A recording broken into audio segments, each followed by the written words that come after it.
கட்டாயம் கொண்டு வரல. இப்போ டிபிஆர் எல்லாமே சென்ட்ரல் கவர்மெண்ட் சப்மிட் பண்ணிட்டாங்க. நீ அந்த ப்ராசஸ்ல இருக்கு. நீ நம்ம சென்ட்ரல் கவர்மெண்ட்ல பேசி ஸ்டேட் கவர்மெண்ட் வாங்குறதான விஷயம். அது கட்டாயம் வாங்கி கொடுப்பாரு. அதுல எந்த மாற்றம் கருத்து கிடையாது. இப்போ தமிழ்நாடு ஸ்டேட்ல வந்து பிஜேபி அவர் டாப் மோஸ்ட் லீடர். இப்போ டைரக்டா one to one prime minister பேசுறதுக்கு அவருக்கு ஃபுல் ஆத்தரைஸ்டு பர்சன் தான். அதுல எந்த மாற்றம் கருத்து கிடையாது. இப்போ தெற்கு தொகுதிக்கு தேவையான எல்லா ஃபெசிலிட்டிஸும் டைரக்டா சென்ட்ரல் கவர்மெண்ட்ல பேசி வாங்கி தரதுக்கு அவர் அப்ளிகபிள் ஆள் தான். அதுல எந்த மாற்றம் கருத்தும் கிடையாது. ஆமா சார், இப்போ தமிழ்நாட்டுல வந்து தமிழ்நாட்டுல வந்து மதுரை வந்து டெவலப்பிங் டிஸ்ட்ரிக்டாக தான் போயிட்டு இருக்கு.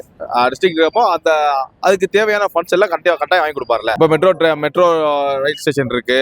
நீ அப்கமிங்ல வந்து அந்த தொகுதிக்கு என்னென்ன நலத்திட்டங்கள் தேவையோ கட்டாயம் வாங்கி கொடுப்பாருல. இப்போ மதுரை மக்களுக்கு நல்லா தெரியும். லாஸ்ட் 5 வருஷத்துல வந்து நம்ம டெம்பிள் சிட்டியை வந்து டோட்டலா வந்து குப்பை மாநகரமா மாத்திட்டாங்க. அதுல முழு பங்கு யாருக்குன்னா மாநகராட்சிக்கு தான். ஃபுல் அந்த மாநகராட்சி இருக்க மேயர், அந்த கார்பரேஷன் கமிஷனர் தான் இருக்கு.